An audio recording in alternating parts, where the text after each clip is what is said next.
Welcome to episode 219 of the Shared Security Show. And joining me this week are my rock star co-hosts, Scott Wright and Kevin Johnson. No. Rock star. Yes. Always wanted to be a rock star. I have my Foo Fighters shirt Oh, on. in tribute in to memory Yep. of Taylor Taylor Hawkins. Hawkins, yes. May he rest Very in sad. peace. One of my favorite bands, Foo Fighters. Yeah. So Yeah. I am definitely sad, but of the situation. But nonetheless, you guys are rock stars in my eyes. So I figured We could never take Taylor's place, though. No, I'm sorry. That's true. I'll be honest. I barely know how to hold an instrument. Playing instruments would not be part of my skill set. And that's okay. We can have things. You could that be we're like not Davy Jones holding the tambourine, you know? Yeah. Oh, see, I have no sense of timing, like the beat. So I'd hold the tambourine, but I'd like get twitches and stuff, and it would make random noise. It would be bad. It would just be bad. Oh, that's fun. Yeah. Cool. Well, we have an exciting show for everyone this week. We are maybe going to touch a little bit on the news with our Aware Much segment, which is actually going to come up first this time.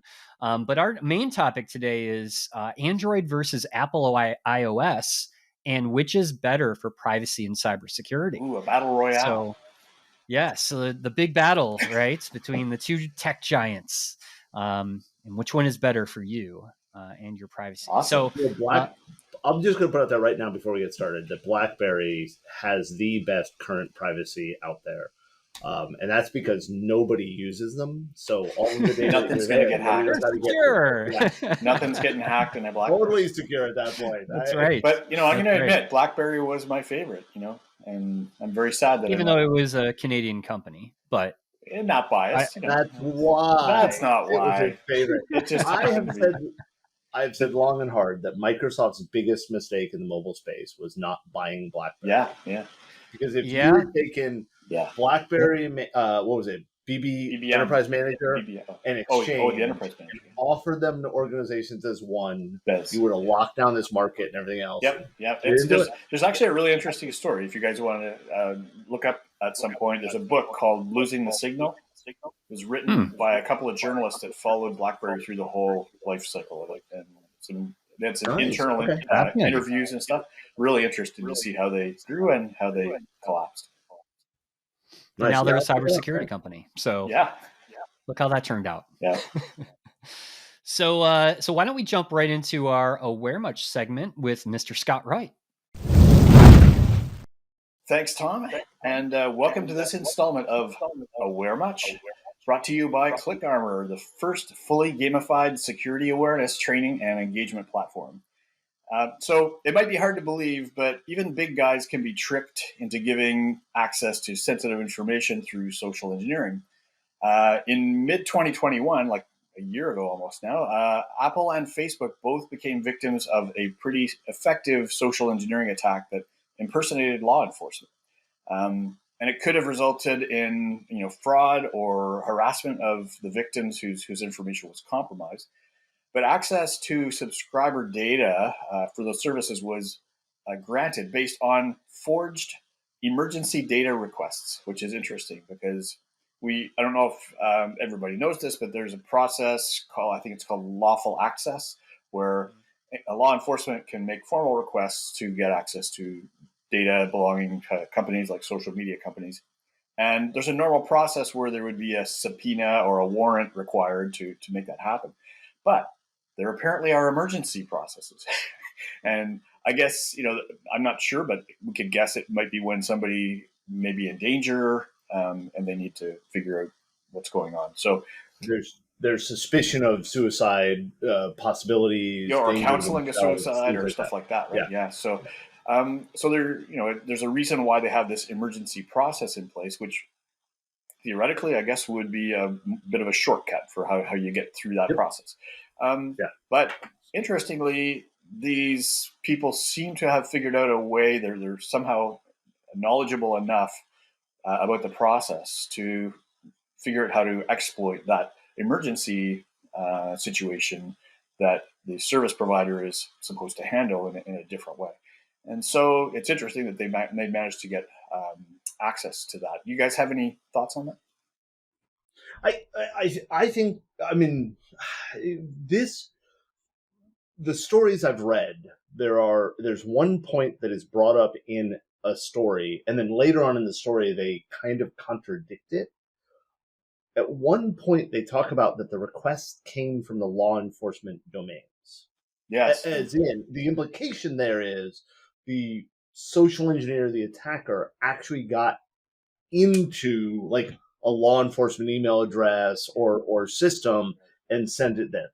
If that's true, this is a different type of attack, right? We've got a bigger problem. Yeah.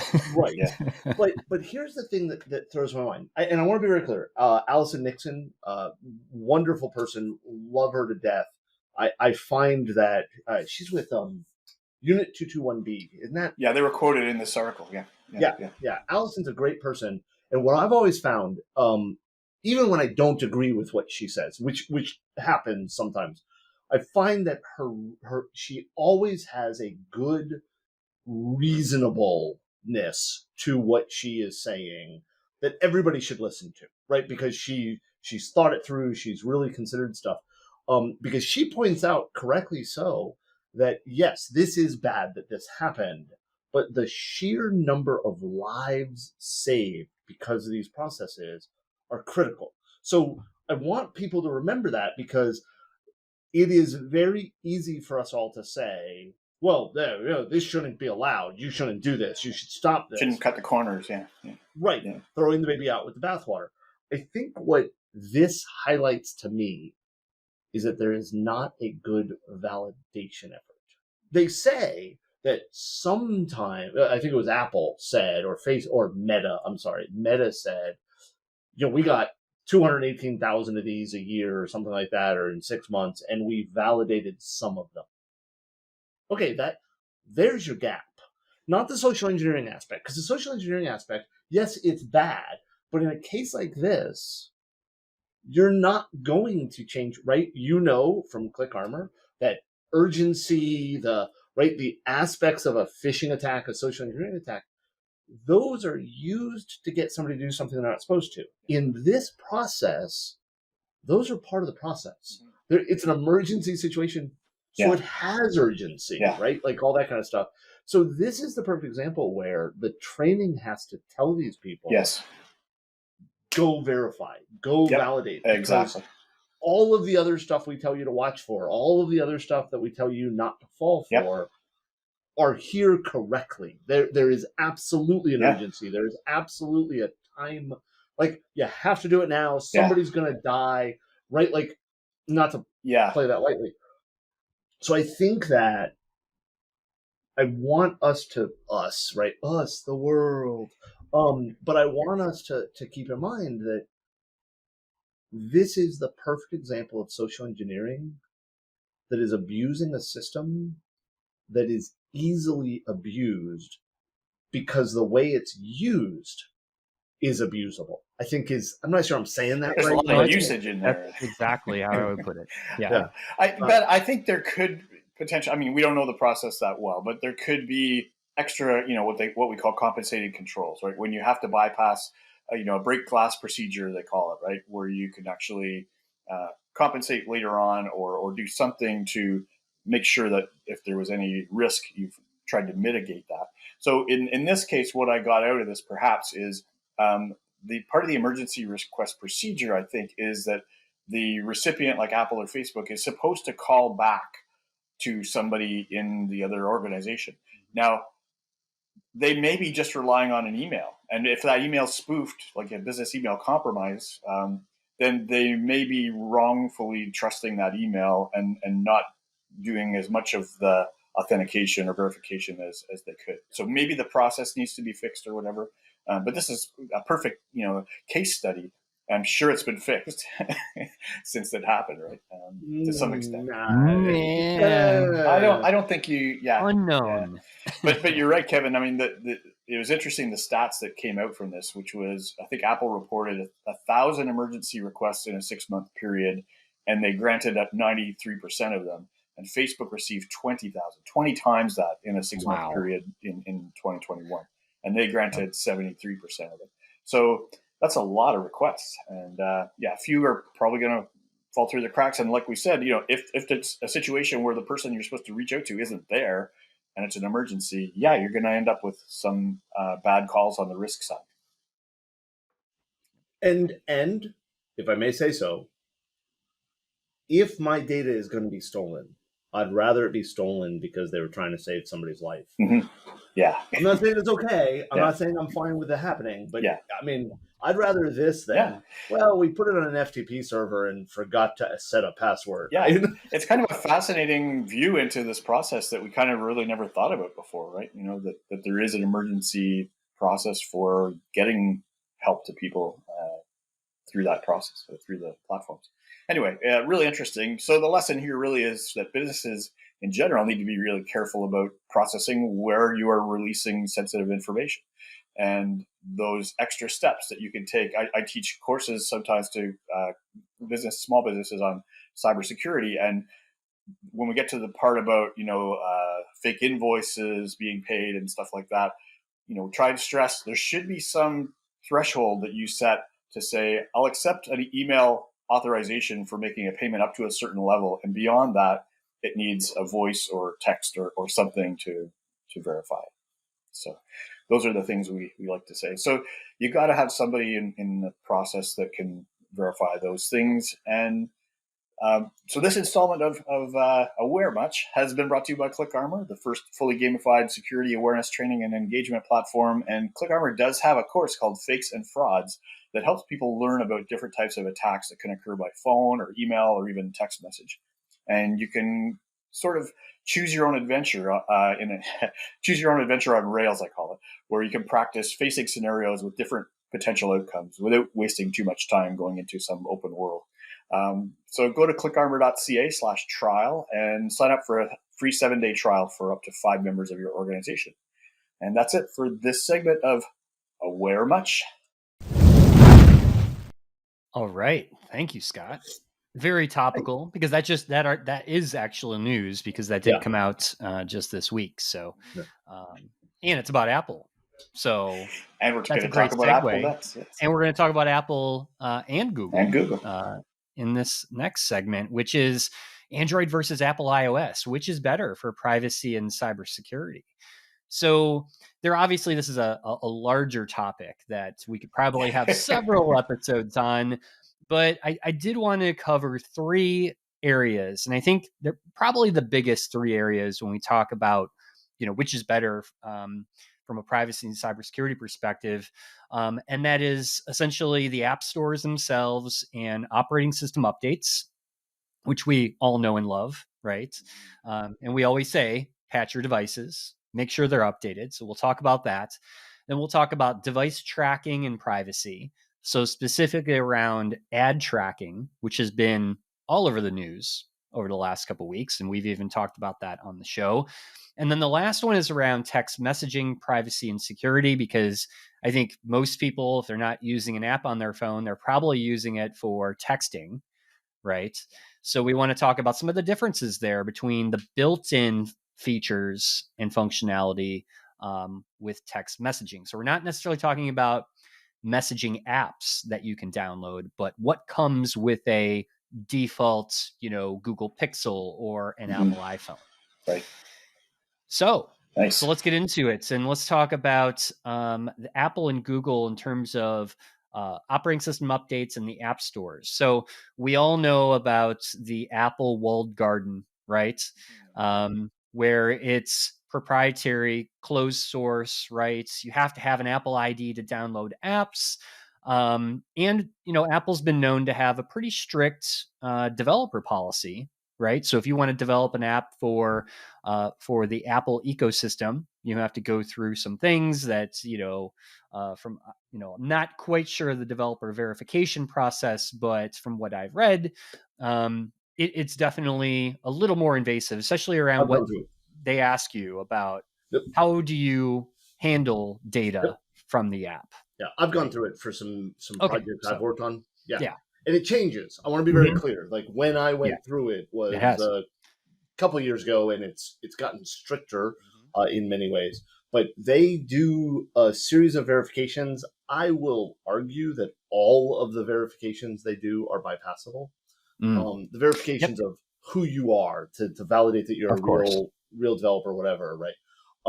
And then after that, you're able to submit apps for consideration, and they go through another set of verifications at that point, which I think is good, right? I will also say though that that set of verifications up front, Apple themselves will tell you, as does Google. I'm not picking on Apple here.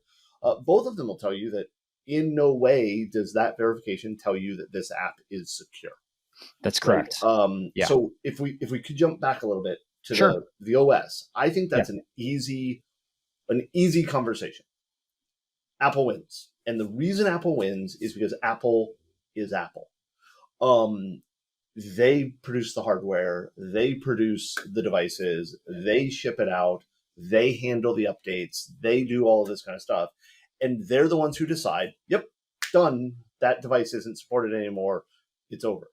Whereas Google, and we can argue whether this is good or bad or whatever in either side, Google has instead taken the model of, other than our devices that we do, we're going to work with the manufacturers and let the manufacturers control it, right? So I have a Samsung device.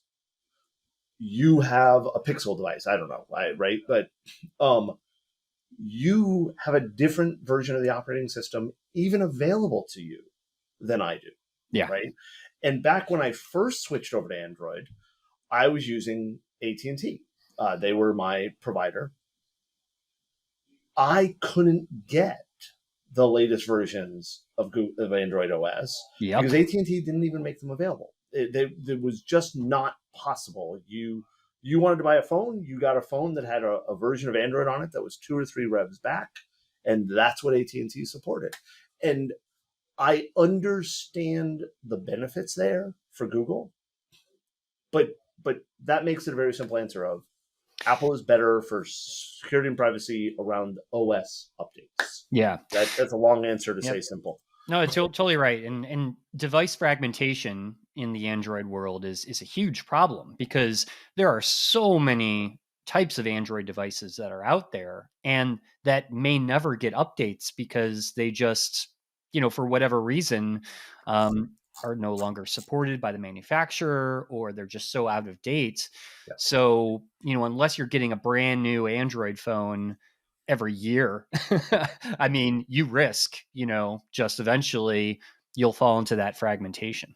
And even if you get a new Android phone, you're still falling into the fragmentation because I have a Samsung device. So the version of the OS that I'm running is different because Samsung added stuff to it. I got an unlocked one directly from Samsung, but if I had bought it from Verizon or whatever, when I bought my phones from Verizon, they had Verizon's crud on top of the Samsung crud, on top of the Android system, right? I think there's a really important fundamental issue here too. It's not just interoperability. It's every time you've got different versions of things working together, there's more potential vulnerabilities that you got to keep track of, right? Yep. Right. The more complex you make it, the easier it is for me. Yep. To be professionally evil. Yep. That's right. That's right. So the other thing I want to mention too is on the Android side, I've been seeing more of a movement to de-Google an Android device. And there are actual mobile operating systems that are out there. Graphene is one, Calyx, Lineage OS.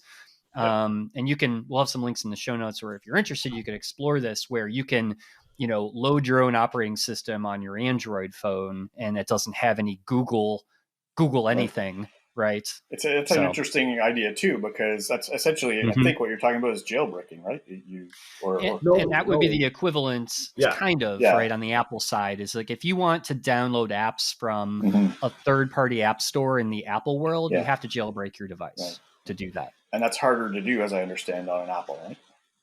It varies, but it's also not recommended because you then are you're essentially hacking your own device, and you're making it more vulnerable to you potentially are making interoperabilities it more and other vulnerable. things. Yeah.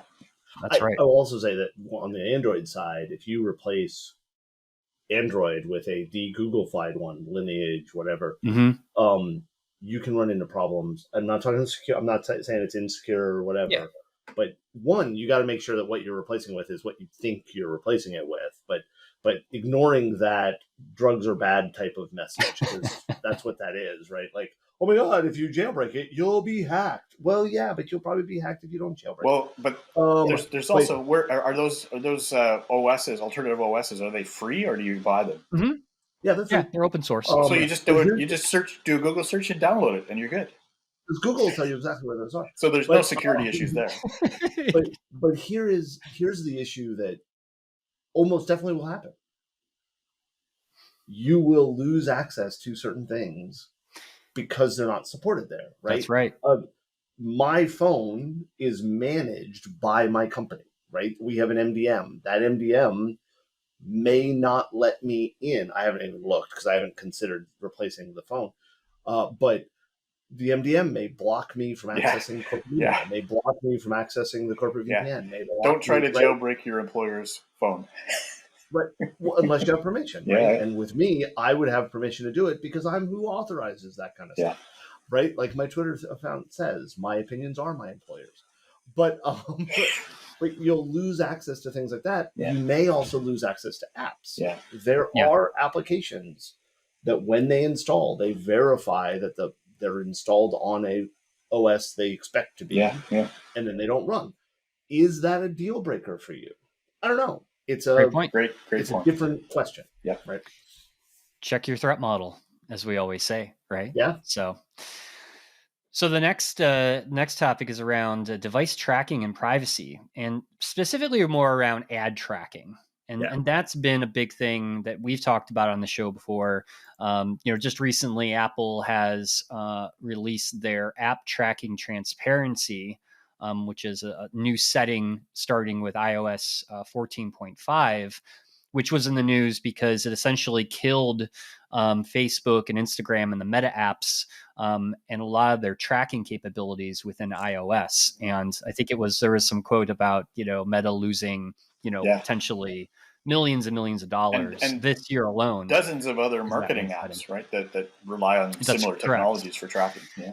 That's correct. So now on the Google side, they've kind of been slow rolling some opt-out features in some similar ways to what Apple did.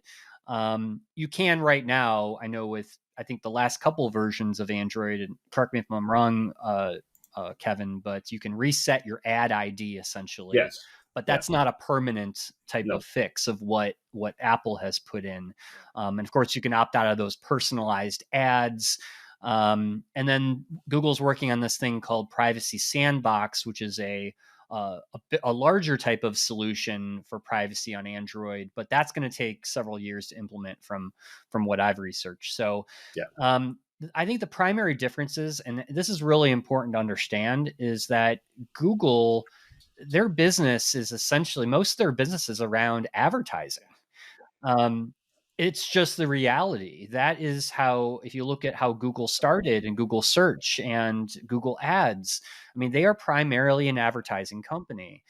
And Apple is very different in the way that they make money. They make money from hardware sales, essentially. And then they actually offer, like Apple Music, which is subscription-based, ad-free, subscription-based services. Yeah. So I think it's important to kind of call that out as the incentives, right, for both companies. And when you hear statements like Google is working on a privacy initiative, like a sandbox, okay, what does that mean for a business whose business relies on not necessarily having complete privacy? I think it's a life preserver.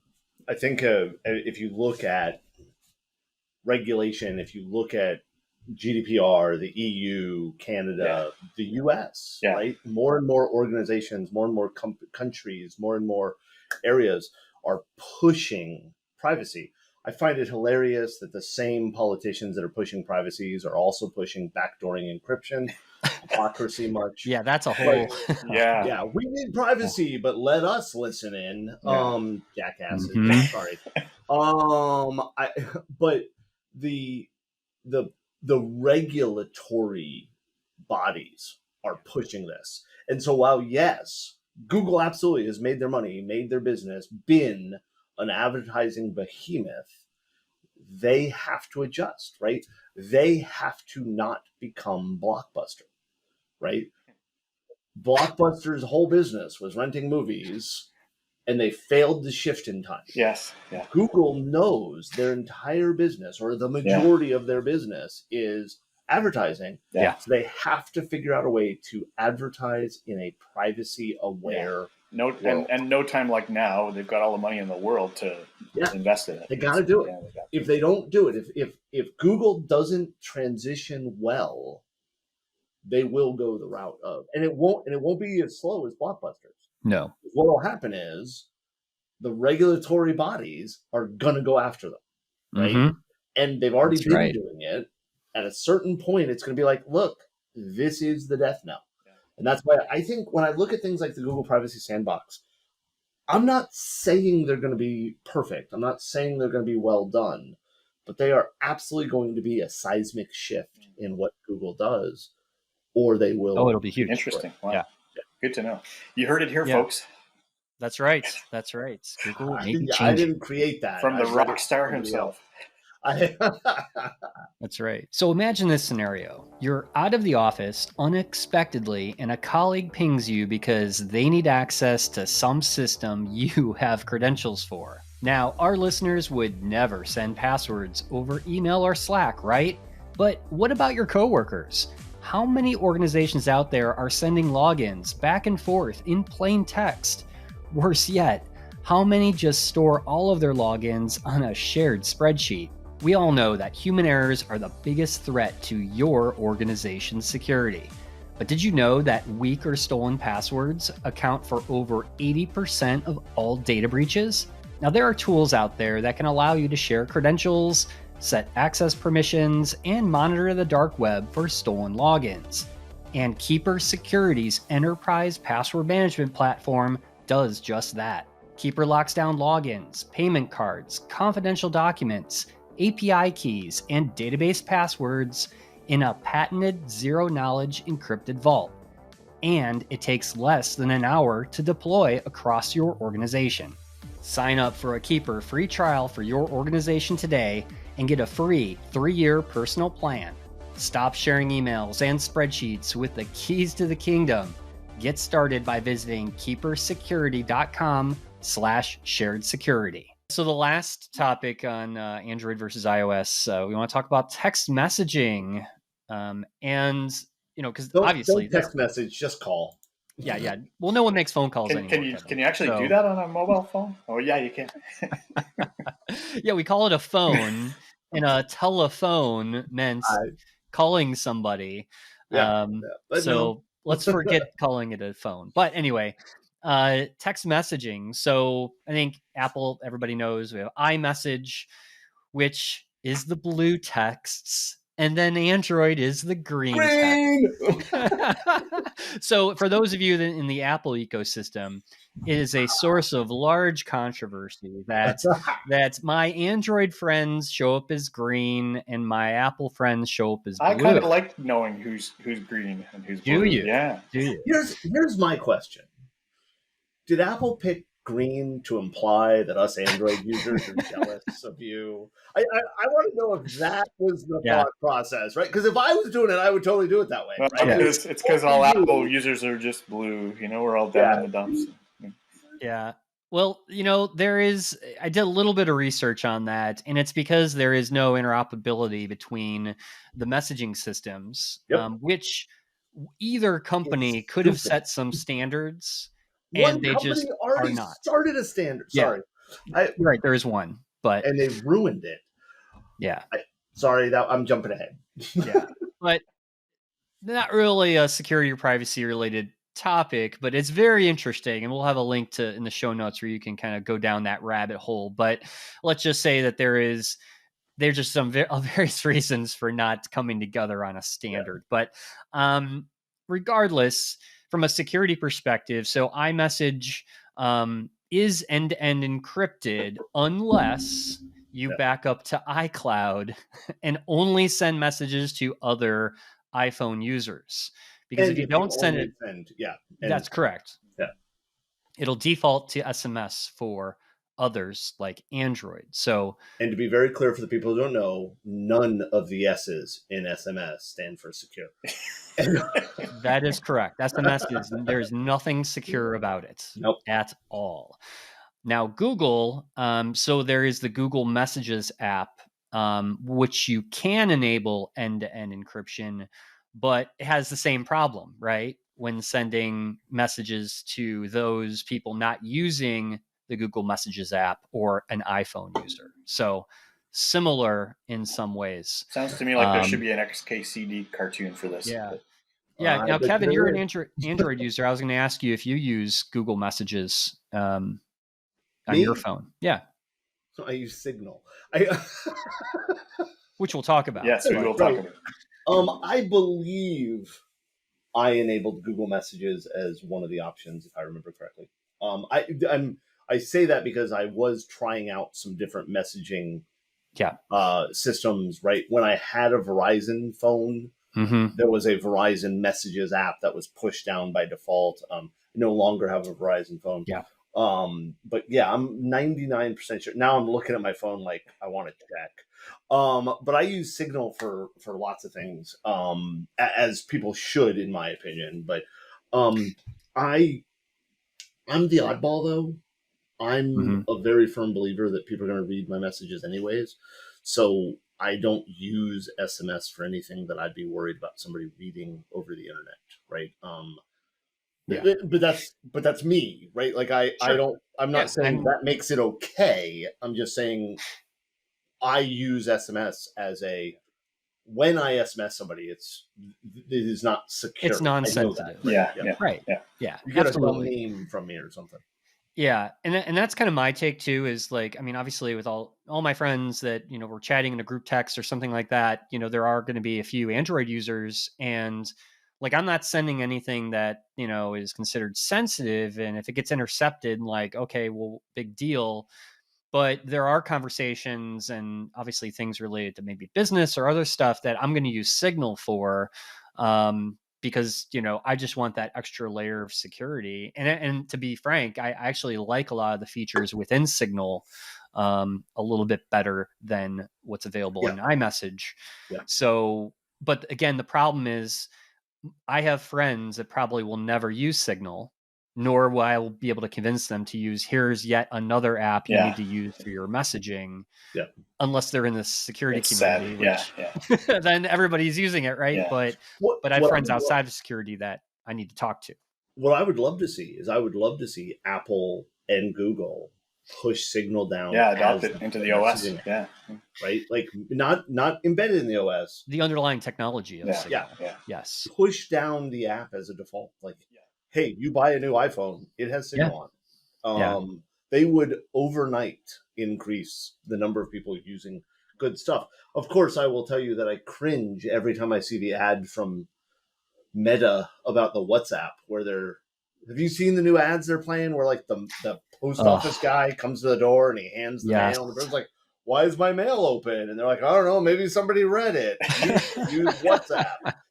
Oh no. Yeah, they're horrible. Horrible commercials. Sorry, I saw it recently. Yeah, and we've talked about secure messaging apps on the show before, and we've always come back to our recommendation is Signal. I know there's Telegram, WhatsApp, there's Wire, there's a bunch of apps out there. But just in terms of like what's been tested by multiple people, plus, I think the company behind Moxie Marlinspike's company behind Signal, the guy is super smart and he talks a lot about how he develops his apps. And so I have one question for you on this, and that is, is it likely, or do you think it's likely that Signal will ever somehow be outlawed? Right? There's all these. Oh, there's absolutely places that will outlaw. Of course. I mean, let's be very clear. both in the US and in the UK, and I believe Canada as well, there are serious efforts to backdoor encryption. At that point, Signal will be outlawed. Well, not to mention here in the United States, there are actually active discussions going on in U.S. Congress about banning end-to-end encryption. Didn't I say the US? I thought I did. did. I'm Yeah. You said, did you? I thought Okay. you said US, Okay. Canada, and UK. Yeah. You know What I said was the US and the UK, and I believe Canada is also doing it. That's Yeah. I'm trying to remember.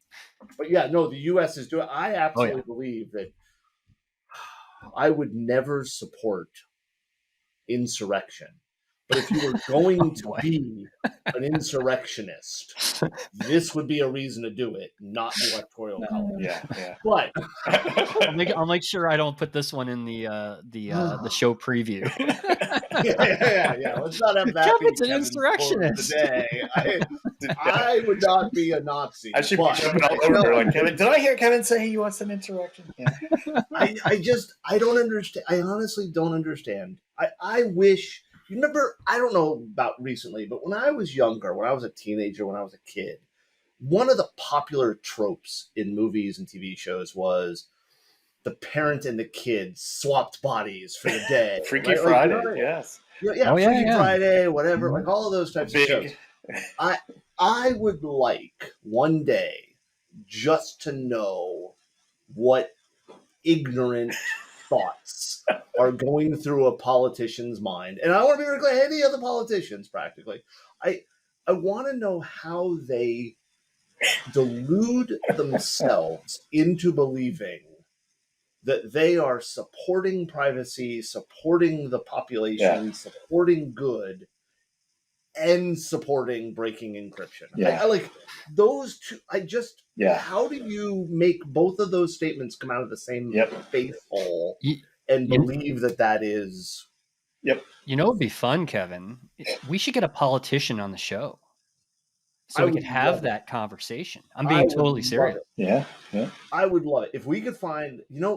That's a great idea. And I know. Honestly, and Kevin couldn't actually punch him in the throat. I know, because they won't be in the same room, so there could be no violence. There'd be no violence, but I want to be very clear. Like, I would want to have that conversation because I don't believe that's a political or bipartisan, like a unipartisan.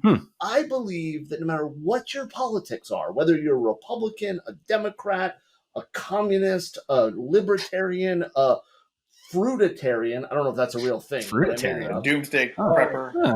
Right? A fruitarian is somebody who believes that strawberries should be illegal, is what I've decided. I don't know. But I don't know what your politics are. I believe that should be an easily answered question. How do you support privacy and backdooring encryption? All right. That's There's my the question. call for politicians to reach out. I'm going to research that one and see who we can get. I'd love to have like a U.S. senator on the show. Wouldn't that be amazing? Yeah, that would be amazing. I'm in. Okay. All right. Well, you heard it here first, folks. Yes. And if you have any leads to any politicians, ex-presidents, anything like that, we'd be greatly interested in speaking. Doesn't mean we need you to hack them. Wait. No, don't hack them. You said ex-presidents, and I want to be very clear. There's one we got no interest in talking to. No, true. Just they would never come on the show anyway. Yeah. Right. You like, who are you guys? I'll bow out of that episode if we're going to waste time with that fart. Then there may be violence, but we'll see. Well, with that, hopefully everybody got some good advice. I think episode. To summarize, it goes back to your, personal threat level, your risk level, risk tolerance, those types of things. There's pros and cons to both, obviously. Kevin even has said, he likes ads, personalized ads, right? And some people do, and they're okay with that. So you just got to make your own judgment call from a privacy and cybersecurity perspective. But I think the big important thing to remember is be aware of what you're deciding. That's it. That's right. Like exactly. Too many people make the decision understand by the risks. Not making the decision. Yes. Right. Like that. They just default.